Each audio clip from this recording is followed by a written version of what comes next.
안녕하세요. 대단히 반갑습니다. 숲이 읽어주는 남자 자한영 이종수입니다. 이번 시간은 724번째 시간으로 로사리오의 사슬이라는 수필을 읽어드리겠습니다. 로사리오의 사슬. 나가이 다카시. 내가 결혼을 한 것은 대학을 졸업하고 3년째 되는 해였는데 당시 조수로서 월급이 45원이었다.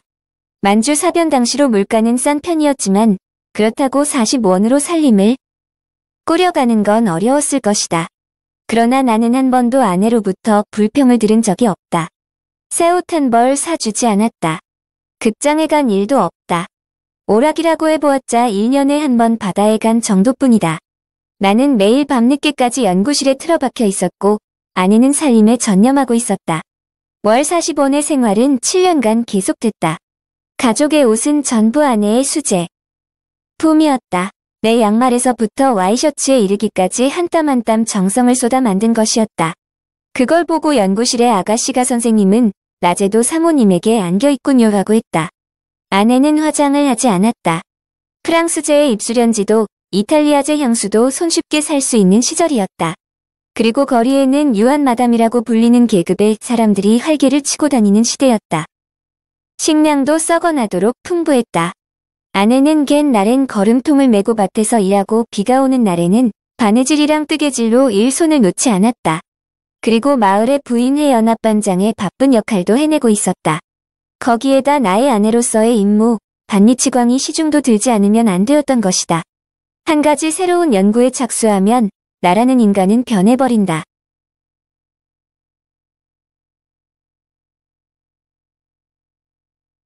연구 테마에 온통 정신을 빼앗겨버린다. 며칠씩 도서실에 틀어박혀 선임들의 업적을 조사한다. 카드를 만든다. 그리고 그걸 정리해서는 나의 새로운 방법을 구상한다. 실험 장치를 만든다. 드디어 실험에 착수한다. 몇 개월 만에 결과가 나온다. 그걸 정리하여 논문을 쓴다. 교정을 본다. 이런 수순인데 그러는 동안에는 연구 이외의 것은 머리에 들어 오지 않는 것이다. 이야기를 걸어오면 대답은 한다. 밥이 나오면 먹기는 한다. 아이가 울면 노려본다. 그러나 무슨 말을 했는지 무엇을 먹었는지 기억이 없다. 내가 대학에서 돌아오는 길에 아내가 스쳐 지나가는데 모르고 지나친 일이 2번 있었다고 한다. 뒤에 아내에게서 그 말을 듣고 나는 절언하고 놀랐다. 그럴 때에 나는 허공을 쏘아보면 서 입속에서 무언가 중얼중얼하기 때문에 어쩐지 무섭다고 한다. 마치 몽유병자를 간호하고 있는 것 같아요 라고 아내가 말한 적이 있다.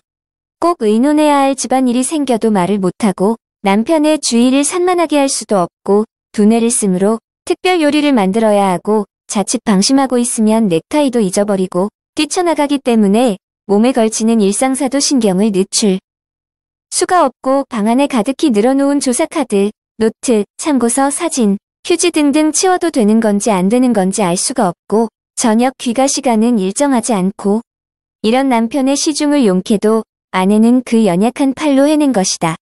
이런 아내의 노고에 대해서 내가 보답한 것은 겨우 잡지에 실린 내 논문을 보여주는 것뿐이었다. 남들 같으면 소파에 편안히 대고 파이프를 피우면서 혹은 방바닥에 드러누워서 대충대충 읽는 신용이나 하는 잡지를 아내는 단정하게 고쳐 앉아 정중히 받들고 난 다음 페이지를 넘기는 것이었다. 잉크 냄새 나는 활자가 내 이름을 찍어 놓은 그 페이지, 그것은 전문 용어로 가득 차 읽어도 이해 못하는 문장이다. 그것은 몇 페이지에 불과한 짧은 것이지만 그 속에 남편의 생명이 마치 가다랭 이포처럼 깎여 들어 차 있는 것을 아는 아내는 눈시울까지 적시면 서 읽어가는 것이었다. 온천물이 솟아나는 것 같은 생각에 잠겨있다. 우리 집의 행복한 시간, 그것은 일요일 아침 모두 함께 성당에 미사 참여하러 가는 때였다. 나는 큰아이 손을 끌고 아내는 작은 아이를 업고 밭둑길로 언덕 위 빨간 벽돌 성당에 간다. 종각에서는 우리를 부르는 종소리가 맑고 부드럽게 울려 퍼진다. 저 집에서도 이 집에서도 나들 이 옷으로 갈아입은 사람들이 밝은 얼굴로 나와서 같은 길에 합류했다. 스테인드 글라스를 통해 비쳐드는 아침 햇살의 물결 속에 앉아서 내 목소리도 옆자리에 앉은 늙은 농부의 탁한 목소리도 하나가 되어 하늘에 계신 우리들의 아버지를 찬미에 올렸다. 그런 행복한 날은 이제 나에게는 오지 않는다. 아내는 언제나처럼 좁은 뜰을 향해 나 있는 안방에서 셔츠에 다림질을 하면서 두 사람의 이야기에 귀를 기울이고 있었다.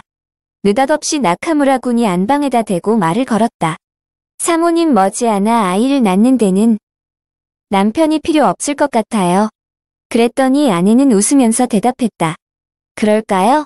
그건 그렇다 치더라도 부부의 목적이 아이를 낳는 일만은 아닐 텐데요. 나카무라 군은 이 대답을 듣고 빙긋이 웃었다. 나는 조교수가 되어 월급이 100원으로 올랐다. 아내는 그래서 겨우 마음을 놓았다. 머지않아 아이가 소학교에 다니게 되므로 45원으로는 난감할 처지였다. 리에게는 아직 연극 구경 같은 걸 갈 여유는 생기지 않았다. 그로부터 5년이 흘렀다. 나는 연구실에서 오랫동안 몰두하고 있던 방사선의 장애를 받아 백혈병에 걸리고 말았다. 남은 목숨이 앞으로 몇 년 되지 않는다는 진단을 받은 날, 나는 신뢰하고 있는 아내에게 모든 것을 털어놓고 선후책을 생각하자고 말했다. 그때 아내는 놀라는 기색도 없이 듣고 있었다. 내가 예상하고 있었던 대로 아내가 믿음직스러워 기뻤다. 이런 운명은 아내도 각오를 하고 있었던 것이다. 이런 아내라면 내가 죽은 뒤에 아이들을 훌륭히 키워 나처럼 방사선 연구에 종사하는 학자로 만들어주겠지. 나는 사후에 근심 없이 연구의 마지막 마무리에 몰두할 수 있었다. 아내는 더욱 깊은 애정을 가지고 나를 위로해 주었다. 병세가 차츰 진행하여 공습. 경보가 내려 무거운 철모를 쓰거나 하면 다리가 비틀거릴 정도였다. 한 번은 아내에게 엎여서 출근한 일도 있었다. 8월 8일 아침 아내는 여느 때와 마찬가지로 생글생글 웃으면서 출근하는 나를 배웅했다. 조금 가다가 나는 도시락을 잊은 것이 생각나 집에 되돌아갔다. 그리고 뜻밖에도 현관에 엎드려 울고 있는 아내를 본 것이다. 그것이 이별이었다. 그날 밤은 방공당번이어서 연구실에서 묵었다. 다음 날 9일 원자폭탄은 내 위에서 폭발했다. 나는 상처를 입었다. 순간 아내의 얼굴이 떠올랐다. 환자들의 구호에 바빴던 5시간 뒤 나는 출혈로 밭에 쓰러졌다. 그때 아내의 죽음을 직감했다. 라고 하는 것은 아내가 끝내 내 앞에 나타나지 않았기 때문이다. 우리 집에서 대학까지 1km니까 기어서 와도 5시간이면 올 수 있다. 설령 중상을 입었더라도 목숨이 있는 한은 기어서라도 기어코나의 안위를 물으러 와주었을 아내였다. 4일째 학생들의 사상자 처리도 일단락되었으므로 황혼 무렵 집에 돌아갔다. 온통 잿더미였다. 나는 금방 발견했다. 부엌이 있던 자리에 남아있는 검은 덩어리를. 그것은 탈대로 타버리고 남은 골반과 유치였다. 곁에 십자가가 달린 로사리오의 사슬이 남아있었다. 불에 탄 양동이에 아내를 주워 담았다. 아직 따뜻했다. 나는 그걸 가슴에 안고 묘지로 갔다. 주위의 사람들은 모두 죽어버려 저녁 해가 비치는 잿더미 위에 같은 모양의 까만 뼈가 여기저기 점점이 보였다. 내 뼈를 머지않아 아내가 안고 갈 예정이었는데 운명은 알 수 없는 것이다. 내 가슴에 안긴 아내가 바스락바스락 인산석회 소리를 내고 있었다. 나는 것을 미안해요, 미안해요 라고 말하고 있는 거라고 들었다. 끝 좋으면 좋아요, 구독 알림 설정 눌러주세요. 감사합니다.